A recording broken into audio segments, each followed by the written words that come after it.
வணக்கம். என் பெயர் மித்ரா. நான் இப்பொழுது காமராசரை பற்றி கூற வந்துள்ளேன்.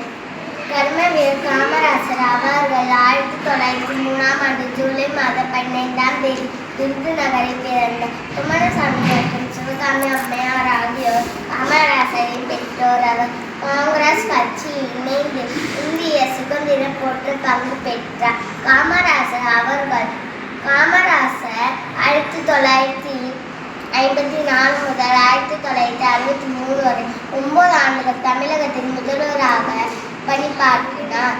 இலவச கல்வி, மதிய உணவு திட்டம் என கல்விக்காக நல்ல பல திட்டங்களை தீட்டியதால் கல்வி கண் திறந்து வைத்தார் காமராசர் என்று பாராட்டப்பட்டார். தமிழகத்தில் ஏறத்தாழ 600 பள்ளிகளை திறந்து வைத்துள்ளார். பெருந்தலைவர் கருப்பு காந்தி தன் தளமற்ற தலைவர்களை உருவாக்குபவர் என அடைமொழியில் பெயர்களை பெற்றார்.